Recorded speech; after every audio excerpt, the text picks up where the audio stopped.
భగవద్గీత 1వ అధ్యాయము 3వ శ్లోకము.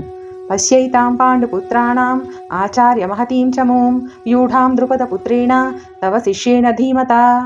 అర్థము: దుర్యోధనుడు అన్నాడు, గౌరవనీయులైన గురువర్య, ద్రౌపదుని పుత్రుడైన ప్రతిభావంతుడైన మీ శిష్యుడిచే అత్యంత వ్యూహాత్మకంగా నిలుపబడిన ఈ పాండవుల మహాసైన్యాన్ని చూడుము. సంభాషణ: తన అస్త్ర విద్యా గురువు ద్రోణాచార్యుడికి గతంలో ఆయన చేసిన తప్పుని యుక్తితో ఎత్తి చూపాడు దుర్యోధనుడు. ద్రోణాచార్యుడికి గతంలో ద్రుపద మహారాజుతో రాజకీయ వైరం ఉండేది.